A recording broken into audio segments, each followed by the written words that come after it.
Perkenalkan, nama saya Asriati dengan NIM D1A118074, jurusan Agribisnis Fakultas Pertanian Universitas Saloleo. Pada kesempatan kali ini saya akan memaparkan hasil tugas saya, di mana tugas tersebut merupakan syarat ujian akhir semester mata kuliah metode analisis data agribisnis yang diampu oleh dosen Dr. W.K. Gusmiarti Abdullah SPMP. Nah, langsung saja di sini tugasnya yaitu mereview jurnal menggunakan analisis peramalan.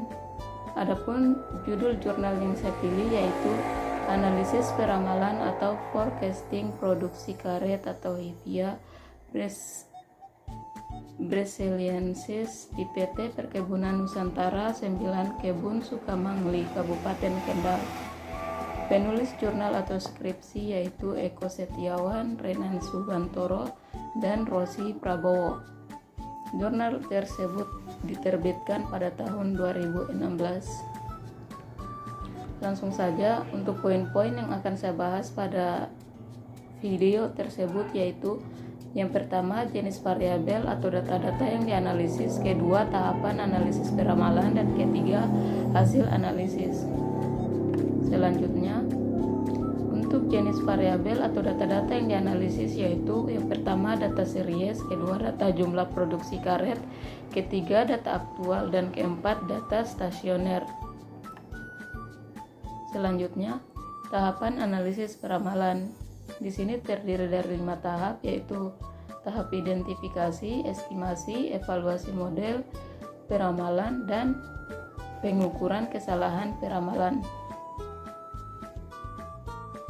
Selanjutnya yaitu ketiga, hasil analisis. Di sini terdiri dari yang pertama identifikasi pola data produksi karet. Nah, dapat kita lihat di sini tabelnya atau gambar 1 grafik pola produksi karet Kebun Sukamangli.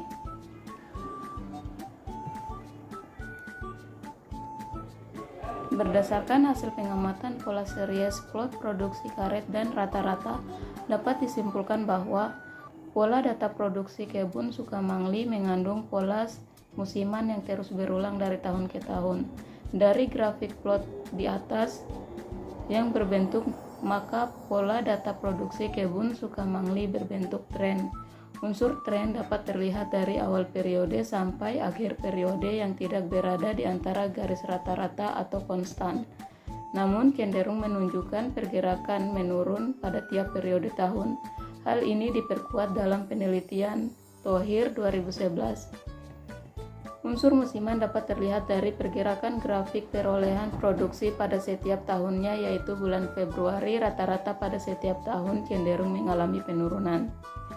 Hal itu akibat pada bulan-bulan tersebut biasanya masih banyak turun hujan sehingga akan mengganggu dalam proses penyadapan.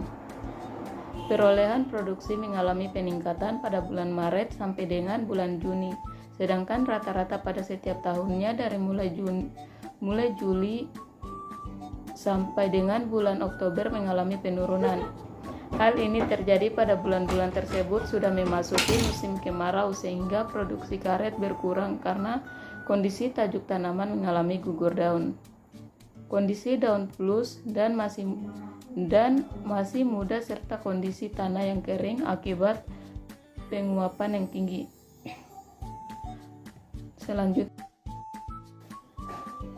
Selanjutnya yang kedua yaitu uji stasioner. Di sini dapat kita lihat gambar 2 grafik autocorrelation function. Pada grafik tersebut, langkah pertama untuk peramalan produksi karet menggunakan metode ARIMA yang mengandung unsur musiman yaitu dilakukan proses differencing atau perbedaan pada data aktual produksi karet periode bulanan agar data stasioner. Dari gambar 2 diketahui bahwa pergerakan grafik ACF memotong garis signifikan setelah lap pertama atau berpola disk down, sedangkan grafik PACF terlihat turun secara lambat mendekati 0 dan terdapat satu koefisien yang signifikan yaitu memotong garis signifikan pada lag 17 atau pergerakan PACF berpola disk down, maka dapat disimpulkan bahwa data sudah stasioner sehingga layak digunakan dalam peramalan dengan metode ARIMA. Sedangkan untuk nilai koefisien dari plot ACF dan PACF tersaji dalam lampiran. Selain dengan memperhatikan pergerakan grafik plot ACF dan PACF, untuk menguji stasioneritas data juga dapat digunakan uji akar unit atau uji root test yang dikembangkan oleh Dickey Fuller Winarno 2015. Nah, dapat kita lihat pada gambar 3 grafik PACF perbedaan reguler pertama dan perbedaan musiman pertama. Selanjutnya dapat kita lihat juga tabel 1, tabel uji root akar data produksi karet dengan satu set diferensi.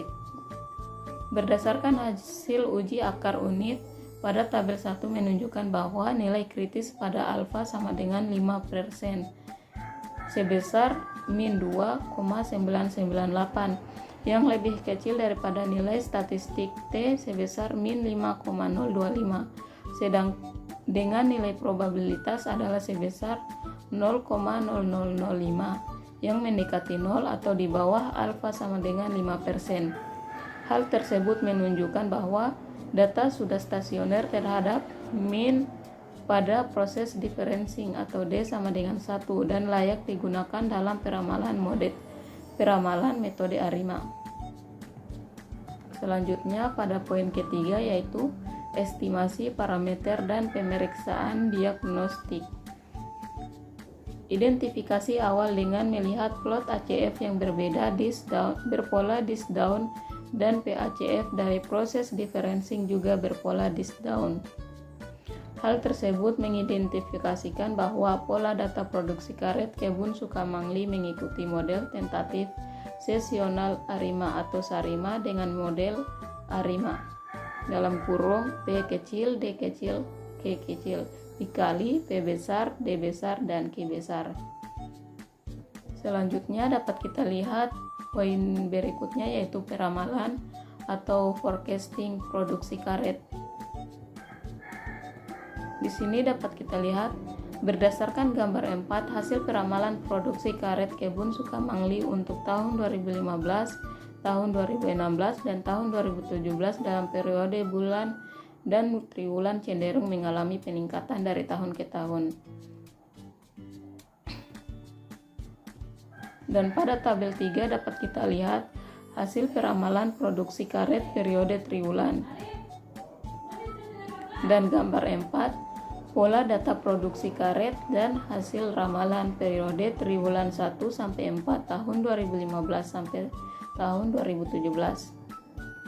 Selanjutnya pada poin ke-5 pengukuran kesalahan peramalan. Dari hasil perhitungan peramalan atau forecasting untuk mengetahui keakuratannya harus dilakukan pengukuran kesalahan dengan menggunakan parameter pengukuran dalam peramalan yaitu MAE, MSE, MAPE, dan MPE.